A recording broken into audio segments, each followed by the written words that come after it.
allons vous montrer des exemples de ces modules spécialisés que nous mettons à la disposition de l'Union européenne, de l'OTAN ou des Nations Unies. Ils sont équipés de nouveaux véhicules. Vous voyez que ce sont des véhicules à roues, il n'y a plus de chenilles.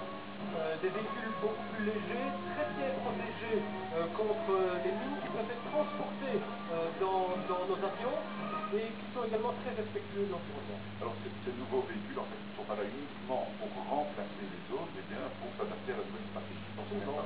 Les nouvelles missions, les missions ont changé. On a plus besoin de véhicules lourds à chenilles. Maintenant, il faut aller beaucoup plus loin, beaucoup plus rapidement, avec des véhicules qui sont mieux adaptés et avec un danger qui est absolument partout.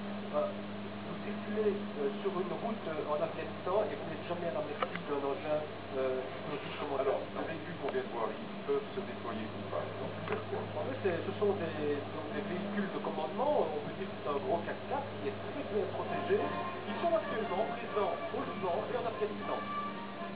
Il s'agit d'un LMV Iveco qui pèse à peu près 8 tonnes, qui peut rouler à 100 km/h. À l'écran, il a une fonction un peu particulière, c'est, si je ne m'abuse, un qui se trouve en Afghanistan. Il n'est pas encore actuellement déployé en Afghanistan, mais il pourrait l'être. C'est un AIV à 8 roues. Donc c'est vraiment l'engin le plus lourd que nous allons avoir dans notre composante terre. Alors que la musique joue la musique des chasseurs ardennais, puisque les équipages de ces véhicules sont des chasseurs ardennais de marchands famine.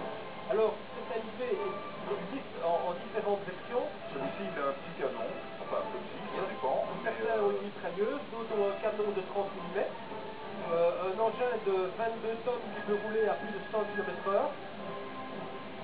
L'armée belge en a commandé 138, il y en a déjà 71 qui ont été livrés.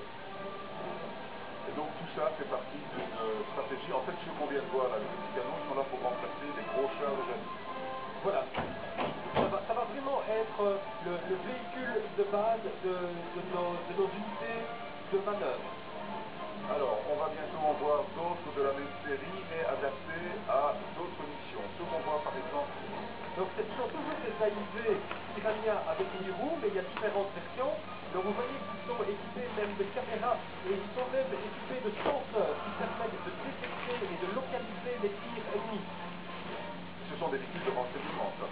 Non, ce sont un véhicule transporteur de troupes. Transporteur de troupes. Si à un moment donné on tire sur le véhicule, il y a un senseur qui va directement identifier d'où vient le tir et qui va diriger automatiquement le canon sur cette menace. Et alors on voit évidemment pour les défilés, les gens sont à l'extérieur, mais j'imagine quand ils sont en opération, il n'y a pas une tête qui se passe. Non, comment font-ils pour s'exprimer? les outils sont fermés et ils peuvent regarder à l'extérieur avec ce qu'on appelle le métiscope.